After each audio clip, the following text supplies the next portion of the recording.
दोस्तों, मनुष्य गरीब क्यों रहता है। दोस्तों, एक समय की बात है। माता पार्वती कैलाश पर्वत पर बैठी हुई पृथ्वीलोक की तरफ देख रही थी। यह देखते हुए उनके मन में एक विचार आया, मनुष्य गरीब क्यों रहता है। अब इस प्रश्नों के उत्तर को जानने के लिए वो महादेव की प्रतीक्षा करने लगती है, क्योंकि महादेव भोलेनाथ समाधि में लीन थे। भोलेनाथ की समाधि खत्म होने के बाद माता पार्वती भोलेनाथ से पूछती है कि हे प्रभु, हे महादेव, आप मेरे मन में चल रहे विचारों का समाधान करिए। तब भगवान भोलेनाथ ने उस समस्याओं को पूछने के लिए कहा। तब माता पार्वती कहती है कि प्रभु, इस संसार में पृथ्वीलोक पर मनुष्य गरीब क्यों रहता है। तब भगवान भोलेनाथ ने कहा, हे देवी, इसके उत्तर को जानने के लिए आपको हमारे साथ पृथ्वीलोक पर चलना होगा। वहीं आपके इन सवालों के जवाब मिल सकते हैं। अब यह सुनने के बाद माता पार्वती और भोलेनाथ दोनों पृथ्वीलोक पर चले आते हैं। पृथ्वीलोक पर आने के बाद जिस रास्ते पर माता पार्वती और भोलेनाथ खड़े थे, उसी रास्ते से एक गरीब पति पत्नी आ रहे थे और वो दोनों आपस में बात कर रहे थे। पति कहता है कि न जाने कौन से पाप मैंने किए थे कि मुझे यह दिन देखना पड़ रहा है, मुझे यह गरीबी देखनी पड़ रही है। न जाने कब मेरी यह गरीबी खत्म होगी। हम रोज कमाते हैं, तब भी हमारे परिवार का भरण पोषण ठीक से नहीं होता। पिछले जन्म में न जाने कौन से पाप मैंने किए थे, जो इस जन्म में मुझे गरीबी के रूप में देखने पड़ रहे हैं। तब उसकी पत्नी कहती है, इतना चिंता न करें, भगवान भोलेनाथ पर विश्वास रखिए, कभी न कभी हम पैसे वाले और अमीर जरूर होंगे। अब दोनों इस तरह बातें कर रहे थे। तब माता पार्वती भोलेनाथ से कहती है, ये दोनों पति पत्नी आपको याद कर रहे हैं, वह इतने दुखी है। भोलेनाथ, आप उनकी समस्या का समाधान करिए। मेरी यह इच्छा है कि आप उन दोनों को धन प्रदान करें, उनको धनवान बनाए। तब भोलेनाथ ने कहा, हे देवी, आप बड़ी ही बोली है। उन दोनों के भाग्य में अभी गरीबी है। वो दोनों अभी अमीर नहीं बन सकते हैं, अभी धनवान नहीं बन सकते हैं। तब माता पार्वती और जिद करने लग गई और उनके जिद के आगे भगवान भोलेनाथ को झुकना पड़ा। उन्होंने कहा, ठीक है देवी, अगर आप इतना जिद कर रही है तो मैं एक सोने से भरे थैले को उस रास्ते पर रख देता हूँ। अगर उन पति पत्नी के भाग्य में धन होगा तो उन्हें वह थैला जरूर मिल जाएगा। अब इतना कहने के बाद भोलेनाथ एक सोने से भरे थैले को उसी रास्ते पर रख देते हैं जिस रास्ते से वे दोनों पति पत्नी आ रहे थे।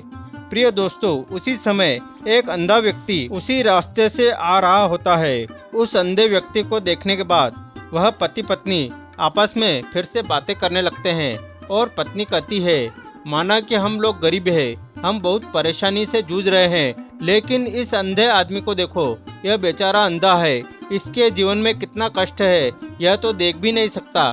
तब उसका पति बोलता है कि हाँ, ये बात तो तुमने ठीक कही, चलो हम आज अंधे होने का नाटक करते हैं और एक दूसरे का हाथ पकड़कर रास्ते में चलते हैं और महसूस करते हैं कि अंधे व्यक्ति कैसे रहते हैं, कैसे चलते हैं, कैसे फिरते हैं, उन्हें कैसा लगता है। अब दोनों पति पत्नी एक दूसरे का हाथ पकड़कर अपनी आंखों को बंद कर लेते हैं और रास्ते पर चलने लगते हैं। चलते चलते सामने जो सोने का थैला पड़ा था उसको वो पीछे छोड़ जाते हैं। वो थैला उनके पास से ही निकल जाता है, लेकिन वो पति पत्नी आंख बंद करने के कारण उस थैले को देख नहीं पाते। तब महादेव भोलेनाथ ने माता पार्वती से कहा, हे देवी, आपने देखा, उन दोनों पति पत्नी के नसीब में अभी गरीबी है, वह अभी गरीब रहने वाले हैं, इसलिए उन्हें रखा गया धन भी प्राप्त नहीं हुआ। इसके बाद भोलेनाथ के इन वचनों को सुनकर माता पार्वती भी सहमत होती है। फिर भोलेनाथ ने कहा, देवी, अभी आपके और भी सवालों के जवाब मुझे देने हैं, तो इसके लिए हमें इस पृथ्वीलोक पर निवास करना होगा, कुछ दिन यहाँ रहना होगा। अब यह कहने के बाद माता पार्वती और भोलेनाथ एक साधारण मनुष्य का रूप धारण कर लेते हैं, गांव के पास ही अपना डेरा जमा लेते हैं। तब महादेव ने कहा, हे देवी, अब हम मनुष्यों की तरह रहने वाले हैं, पर मनुष्यों की तरह हमें भोजन पानी हर चीज की व्यवस्था करनी होगी। तो देखिए, आप चूल्हा बनाइए और मैं बाजार से कुछ खाने के लिए सामग्री लेकर आता हूँ, जिसे पकाकर खाया जाएगा। अब भोलेनाथ बाजार चले जाते हैं और माता पार्वती चूल्हे बनाने में लग जाती है। तब उनके मन में विचार आता है कि चूल्हे को बनाने के लिए ईंटों की जरूरत होगी। अब ईंटें खोजने के लिए माता पार्वती अपनी झोपड़ी से बाहर निकलती है और कुछ दूर जाने के बाद उन्हें एक टूटा फूटा घर दिखाई देता है। माता पार्वती ने सोचा कि यहाँ पर टूटा फूटा घर है, चलो इसमें से 5-6 ईंटें ले लेती हूँ। अब माता पार्वती 5-6 ईंटें लेने के बाद अपनी झोपड़ी चली आती है और उन ईंटों से एक चूल्हा बनाती है और भोलेनाथ की प्रतीक्षा करने लगती है। जब भोलेनाथ वापस आते हैं तो माता पार्वती ने उनसे कहा, हे प्रभु देखिए मैंने कितना सुंदर चूल्हा बनाया है।